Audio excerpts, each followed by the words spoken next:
All right, guys and girls, welcome to the call. I'm going to start it like I'm starting afresh because I'm recording this. I just made a couple announcements. I'll go back through those. For you, those of you just joining us, I typed out some notes yesterday of what it takes to make sure that your retirement money lasts. I will tell you that if you had retired, had you been, I guess, fortunate enough to retire in the golden age of the stock market of the 1980s and 1990s, you pretty much left your money anywhere because it was bound to last because the stock market was doing double digits. Even if you spent too much money, that 4% rule, forget the 4% rule in the 80s and 90s. You could take out 10 or 12% out of your retirement accounts because the stock market was averaging nearly 18%. People, although they had started living longer, still weren't living as long as they are today. So I guess that's a good thing that we didn't retire in the 80s and 90s because we're living a little bit longer. But with so many people, so few people having pensions any longer, divorces, living longer than ever, stock market not cooperating with us, fixed savings products not earning so much rate of return, point nothing at the bank, CDs not earning anything. There are a lot of things to get right. So the key, one of the keys to making sure that your money lasts is to making sure that you have everything lined up before you retire. And so we're going to talk about some of the topics that I want to talk to you about tonight is how to make it last as long as you do and even leave a legacy behind. Let's talk about a few of these things, and then I'm going to pull up my retirement ready or not software and show you the story of a couple I call Bob and Mary here in just a moment. And anyway, we want to focus on Social Security benefits. I can't tell you how many people that do not understand even the basics about how to claim your Social Security benefits. I saw an article in the Virginian Pilot yesterday and talking about, retirement savings and retirement income. And a lady wrote into this columnist and she says, well, I'm divorced and I haven't earned as much money, so I don't know I'll get much Social Security benefits. The person writing the column should have told her about a little-known fact called a spousal benefit. Her ex-spouse, she may be able to step up and claim half of his benefit without harming hers and turn that what she thought to be no Social Security or little Social Security into something more substantial. So at what age do we claim our Social Security benefits and what method in which we do? Spousal claiming strategies, divorce spousal benefits, collecting benefits at 62 or 66 or 70 or a combination thereof if you're married. So we got to look at that. At what age do you retire? Many people think that just retiring in a year or so earlier won't have that big of an effect. Steve, it's just a year. No, it's not. By reducing and claiming benefits early, by taking and stop funding money, by your income being reduced greatly, by even 1 year or 2 years, has a ripple effect throughout the rest of your life. What does that mean? Like a couple in today, the gentleman was going to quit working in 2 years. He's already semi-retired and went from making $100,000 down to making $30,000 or $40,000. Well, that reduced benefit, although he didn't cut cold turkey, still has a dramatic impact because he's not putting away as much money. He may be forced to tap into some of his retirement accounts because his income is reduced. So that ripple effect, let's say that he needs 20 grand a year for the next couple of years, 30 grand a year, 40 grand a year. What could have earned in interest on that money for the remainder of his life? So he's going to have to take a reduced amount out for the rest of his life because of the fact that he started claiming or started retiring benefits a little bit earlier. At what age? How long are you going to live? These are important things to know. And no one knows how long you're going to live, so you look at life expectancy in your parents and grandparents. You look at your own health history and you try to determine. But I will tell you, it's an educated guessing game at best, and so you want to learn how that. Are there any pensions involved? If so, what is the pension? When did you claim it? What is the survivor benefits? What does that mean? Many people come in to see guys like me in the business, and they go, well, I've got this type of pension going on, and then I have Social Security. She has Social Security, and we got this much in savings. And then I go, okay, that's fine and dandy. That's here now. But what happens, Joe? Joe, if you die, what happens to your pension? Oh, she'll get 15% of it. Well, Mrs., are you happy with only getting 15% of it? Plus, you're going to lose a stream of Social Security benefits in the future. So if he only claimed part of a survivor benefit, some cases they claim none of it. Even if he took the full survivor benefit, most pensions, it's maybe 55% is what the spouse gets, sometimes more. We have to factor that into a future game plan, because retirement's not about the here and now.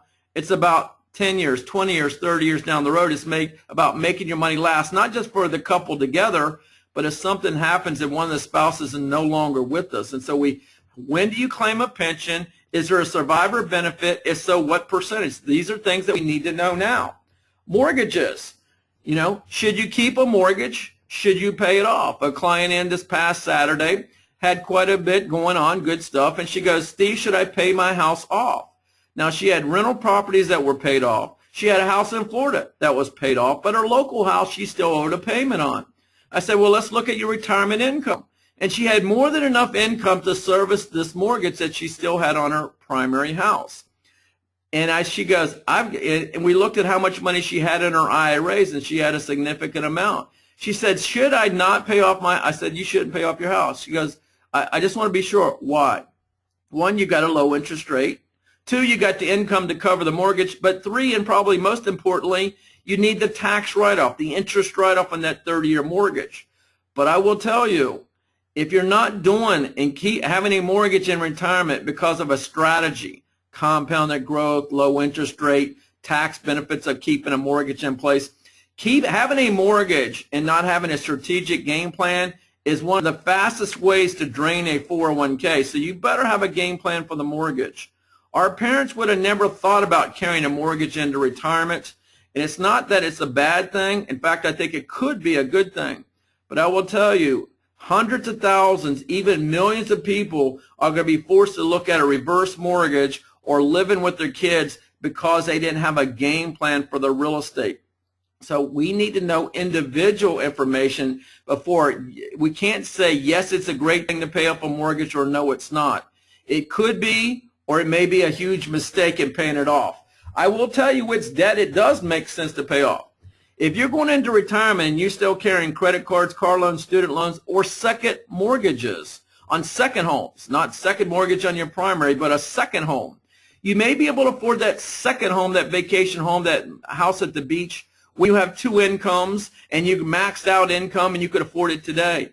But if you don't have a game plan for that real estate going forward and you run into retirement or jump into retirement or thrown into retirement earlier, carrying these types of debts, credit cards, car loans, student loans, and second home loans, it is another quick way to drain your 401ks, retirement accounts, and be on the fast track to being broke on down the road. What you thought was going to be a grand plan in retirement all of a sudden starts to fall apart. What tax bracket will you be in the future? Well, that's an uncertain thing that no one can answer, so you have to consider it. Now, if you have very little money, then taxes are a problem, but not much of a problem. But if Social Security is taxable, or can be, for most people it will be, if you have pension monies, and you have large substantial amounts in IRAs, 401ks, TSPs, that's all taxed at future income tax rates. So we have to consider and think about, if we want to make our money last, what the tax consequences will be in the future. Most of you have, in these 401ks, TSPs, IRAs, Roth IRAs, and other retirement accounts, you've only had to worry about contributing to these accounts in the years and decades past. But in retirement, now you have to consider the rate of return on those accounts. You have to consider the percentage of how much money you should take out annually without running out of money. In many financial circles, they consider a 4% withdrawal rate a safe rate of return, or the distribution rate. But some actuaries, because the stock market has not been kind to us over the last 14 years, because the people are living longer, some actuaries have lowered that distribution rate, that withdrawal rate, down to 2.61%. So we have to consider how much we'll have in the account, how it will do, and how much money we have to take out. Annuities. A client was in today. had quite a bit of money, but had no pension monies. I take that back. Very little pension money, not enough to survive on pension money. But they did have a 7-figure retirement account. And some people would say, well, that's more than enough. Well, that's based on your needs in retirement, perhaps, but it wasn't based on their needs. They were concerned about retirement.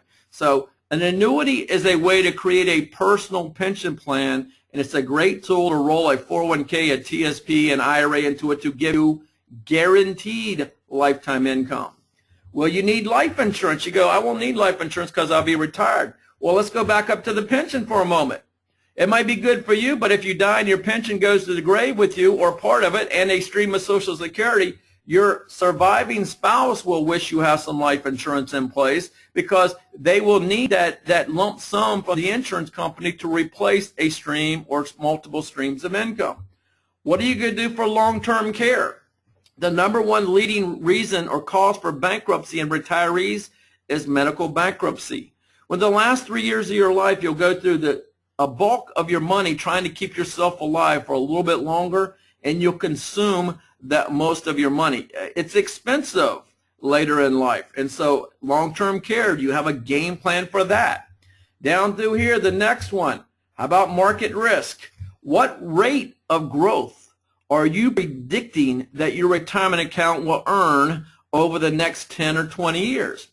Many people would lead you to believe that the stock market always does 10%. I would encourage you to go to Google and type in history of the S&P 500. Look at what the S&P 500, which makes up 75% of most people's retirement plans, look at what the S&P 500 has averaged over the last 14 years. It's less than 3% per year. So I don't know where you get 5% or 10%. So you've got to know what rate of return you're going to earn before you can determine how much money you take out of those accounts. Give me 1 second, guys. Let me cursor down just a little bit. And then what happens to your spouse that dies, or what happens if you get divorced. So all of a sudden your money's cut in half, or things go away, streams of income. We've had clients that have lost $5,000 or $6,000 a month in income because they didn't have a game plan if the spouse died. So let's go on now. I'll come back to these things in a moment and pinpoint.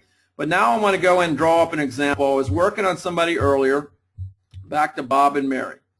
You know, and I would tell you that if you're close to retirement, excuse me, and what is close? I don't know. You're 3 years old. I believe you should. Somebody said the other day, at what age should you start planning for retirement? When you're born. Because it's much easier if you get started earlier, and even if you're not old enough to do it then, somebody that knows and loves for you. If you're grandparents out there today and you can set up a little bit of something for your kids, grandkids, you're going to do them a great favor. But first things first, let's take care of you. If I had to give you an idea and you had to pick a number, 1 to 10, of where you are at for retirement, how well prepared, 10 being, hey, I got it slam dunk, 1, I'm not so sure, 5, I don't know. What would you have to say? Well, most people say a 6 or a 7. Well, we're going to take a look at some different scenarios. Let's look at Bob and Mary right here. And I could change their ages. I can do a number of different things, but let's talk about where they're at right now. Give me a second. Let me grab my highlighter. I said Bob and Mary are around 58 years old. They happen to be, in my example, the same age. You know for a fact that that doesn't always happen, and you know for a fact that sometimes there's just a Bob or just a Mary. But in this case, I'm using a married couple. They may be married. I'm going to say, for example purposes, they're married. This is their only marriage. They could be married and divorced a time or two. That doesn't matter a whole lot in this conversation. They're making a pretty good income. This $125,000, though, includes $30,000, as I'll show you in a minute, from his Navy retirement. So their collective income currently is $125,000. They've already saved $250,000. They plan at retiring at age 66, which is good, and I'll tell you why in just a moment. And life expectancy, I could have put 100 in there, but I rounded it off at 90. They're only saving $10,000 a year, so that kind of causes me a little concern right now. They've also told me that they think they can earn 7% on their money. I know where it's at. they're not really looking at that realistically, but I'll prove that to them later. I'm using their numbers. And they said in retirement they figured that they might get a little bit more conservative, but they could probably earn 5%. Well, with the last 14 years, I don't think you're going to average that in the stock market, and I know that there's not a fixed rate product that averages 5% right now. They said inflation, they thought it would be 3. That might be right in line. It may be a little bit high. The government says about 2.61, but that's okay. And now they also had some other benefits. They want to retire at 66. Remember, let me show you what else I drew up for them. They do have some other things going on. Down here, I pointed out Bob's Navy retirement. Now, he retired a few years ago, but he's already claiming that. So they're 58 years old, so I said we got that now. He's collecting that. That's part of the $125,000. That $30,000 is part of his collective $125,000. I ramped it up. The cost of living adjustment, that's that pay raise you get every year to help hopefully compound inflation. Well, you go, well, it's more than that. Well, we could assume that, but I'm not so sure it will be in the future. I'm going to go 1% just for now. He's already collecting a Navy retirement, so I included that as though, again, he's claiming it already. Now, Bob's Social Security, if he claims it at 66, he will be eligible for $24,000 a year. If he takes it earlier, it'll be about 25% less than that, and I'll try to show you what I'm talking about just in a minute. Now Mary right here said she gave me her benefit, and I've got a tip for you here in just a little bit, but I'm going to run with her numbers for right now. She says that off of her work history, off of her Social Security benefits, she'll be qualified to get $8,000 a month. So we know right there we got 54,000, we've got about 62,000. But how much money will they need in retirement? You know, that's a moving target, and everybody says something differently. How much money will you need in retirement? They also say, if you can look down there at the bottom, that based on, they still had 25 years to go on a mortgage. I didn't include any of the debt in here. They had a little bit of credit cards and car loans and stuff going on, so I said we need to tidy that stuff up going, because in this calculator, it's projecting that with inflation, that when they retire in 8 years, they will need $115,000 a year to maintain a current lifestyle. Now, I can change that around, and I will in a minute, but let's look at what they've got. Remember, they've got $250,000 in savings. They're only saving about $10,000 a year, which I think is a low number, $250,000 in accumulated monies, 401ks, IRAs, those types of things. They're saving $10,000. I know that's not nearly enough, but they think it's so far, so I'm trying to wake them up. Kids are getting out of the house right now and all that, and they're getting on their feet. So let's calculate it and see where they're at for retirement. Let's see if they're ready or not. So remember, they're going to retire at 66. So in this situation, it shows that if they retire and they put away $10,000 a year, that in 8 years' time, assuming a 7% growth rate, they will have accumulated about $539,000. At retirement, now starting here at 66, if he retires right then, they said they will need to take out about $145,000 because of inflation. Remember, it said $115,000, but in 8 years' time, you'll have to take out $145,000, assuming a 3% inflation rate. People don't understand the impact and understand that your money, that things go up in price whether you're working or retired. So in this case, if they start coming down through here, the problem is that they can run out of money at a relatively young age, and people go, well, they won't need $145,000 a year. Well, how much money will they need? Let's back them down a little bit. This calculator will average the rate of return that they would need to save. What rate of return would they need to meet their number?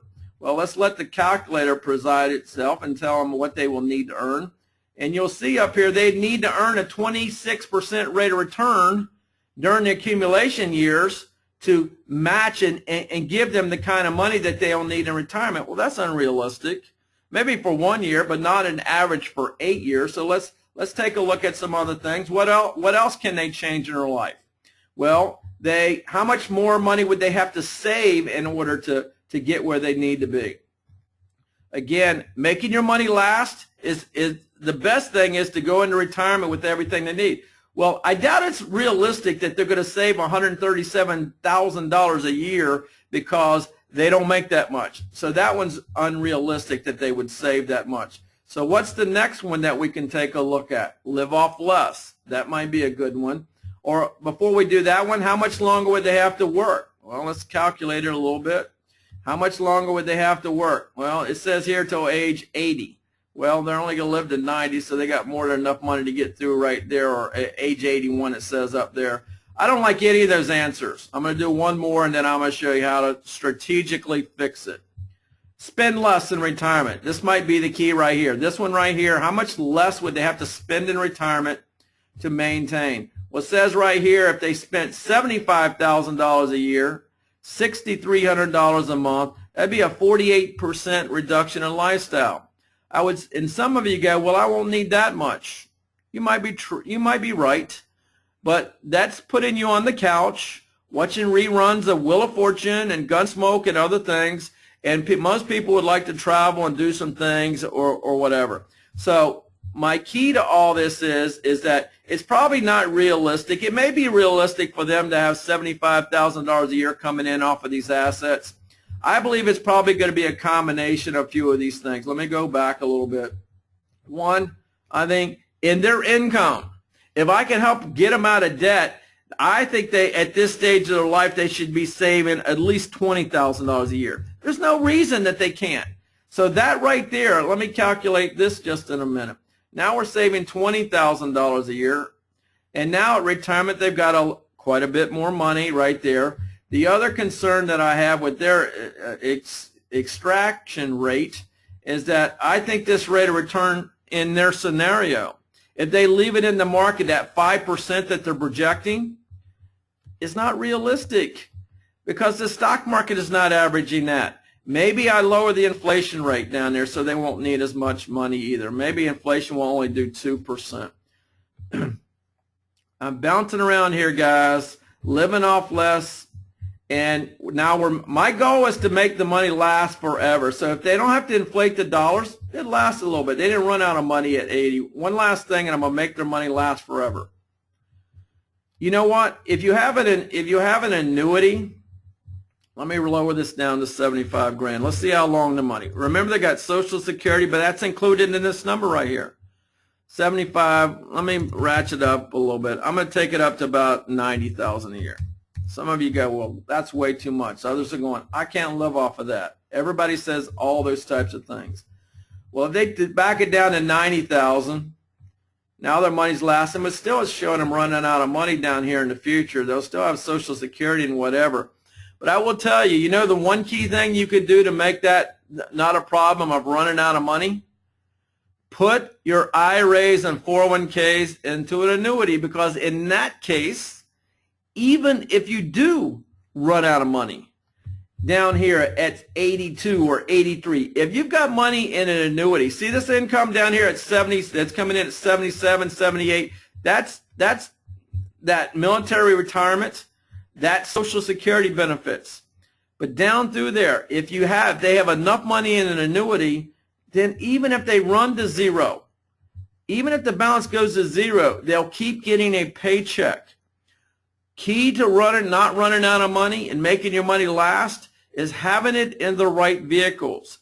While the stock market might have been the great accumulation vehicle, it's not necessarily the distribution vehicle. Let me show you one other thing, and this is critical. That's if both of them are alive. See that $77,000 a year coming in regardless of what's going on and inflating, and some could go, hey, we could live off of that. What happens though, let me cursor back up a little bit. What happens to Mary if Bob didn't take a survivor benefit? What happens if this goes to zero because he's dead? What happens to this? If it goes to zero, she drops that benefit and picks up Bob's $24,000.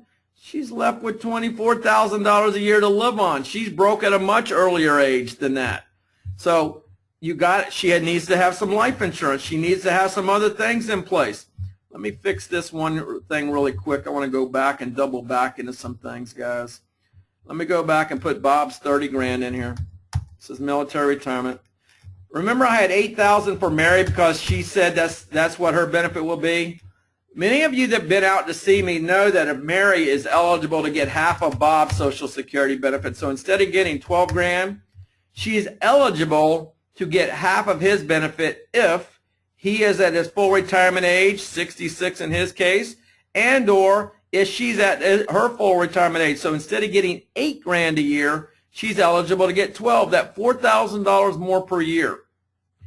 Will now help make their money last a longer period of time. It will go on and go on and go on. Little changes like that, guys, can bring out and wring out more years and years and years out of your money. Let me back out of this. What I need to do is run one of these for you individually. Let me back up to my notes here really quickly because we're running down out of time. As a quick snapshot, remember we only do these things for 30 minutes or so. Down through here. When and how to claim your Social Security benefits. At what age? Should you claim it at 66 or at 62? Or might you wait till 70? Are you married or single? Are you single but or divorced and been divorced for a little bit of time? Maybe a divorce spousal benefit will help make your money last longer. At what age? When is the proper time? Not only for Social Security benefits, but when is the proper time to, hey, stop working at a job? I will tell you, as much as you might hate your job, the one thing that you'll hate worse than the boss on a Monday morning is running out of money at age 72. Pensions, how do you claim that? You have a survivor benefit to protect your spouse. You're mortgaged. You have a game plan for that. Remember, we have that program called the Wealth Accelerator. You definitely want to get rid of credit cards, all those types of things. I'm trying to help you out here, but you need to probably some coaching along with us. These other things, the pensions, the mortgage, the debt, the taxes, the 401ks and IRAs. Where do you think the stock market's going to go? Many people, I will tell you right now, are getting financial amnesia all over again. If you have, I'm going to be optimistic. Let's say you have $1 million in your 401k today. Steve, I've never had so much money in my 401k. I'm going to retire this year. Where are you going to leave the money? Oh, I'm going to leave it where it's at. You know, my guy's pretty good. Yes, he lost me some money in 08, but it's back to where it was before. You got $1 million, right? You claim your Social Security benefits properly, whatever, and precisely the week that you retire, the stock market starts to slide and your $1 million glides back to $500,000. You say it can't happen. It's happened twice this century, and many of us believe it's going to happen again. Well, now your lifestyle and your rate of return, that $1 million going down to $500,000, your distribution rate has now been cut in half, and your chance of retirement failure is greatly enhanced. Guys, I don't want people to run out of money. It's not that our strategies, people go, well, it's just because you want to sell an annuity or a life insurance policy. In the annuities, it's because I know it's the thing that will give you the peace of mind for retirement. Guys, we're running out of time. Let me go back to my website really quickly. For those of you that just joined us recently, you got logged on after I got started, we are going to send you a form tomorrow. If you want to have me run a retirement ready or not, you don't have to come in. Let's do it via webinar. You're on here today. Let's do a webinar. But I would also, let me tell you about this 30-day financial fitness challenge. Starting this Saturday on the 1st, if you register right there, you fill in some information, we're going to be sending out step 1 of the 30-day financial fitness challenge. I don't care if you have tons of debt and trying to get out of debt and start saving. I don't care if you're near retirement or already in retirement. I've got people that have no money, and I've got people that got millions of dollars that are taking this fitness challenge to get yourself into a better financial situation. If you've got a bunch of debt, you won't get out of that debt in 30 days. I don't have that magic wand, but I will tell you, you'll get on a path to putting yourself in a much better situation. Well, I send emails out daily. Some videos will be included in this 30-day. Every day you'll be receiving something from us. But along the path also, there'll also probably be a couple personalized coaching calls if you want them to make sure that you're on the right track, that you're going in the right situation. Sometimes a 5-minute phone call, a 10-minute phone call, and sometimes you need to come back in to see us. Guys, I encourage you to go to steveburtonsmoneyschool.com. Right there. I will also tell you that we're recording. Remember, I said earlier, if you click on that little YouTube channel button right there, you'll see a lot of our videos already recorded. This one tonight will be posted there in the next day or so, and you can watch other Money School videos, 101, 201, 301, and other things. A lot of content coming on. That Wealth Accelerator, if you've got debt right there, that one at the bottom, you need to find out about the Wealth Accelerator because it's getting people out of debt, including the mortgages, and helping your retirement years. Those things right there, I hope it helped a little bit. You probably want to see that webinar yet again. Guys, if you know how to get in contact with us, it's all in our emails and stuff. I appreciate everybody's time. Hey, I try to keep these things about 30 minutes, and that's what we did, 7:05 to 7:35. Brief. Hopefully you got something out of it.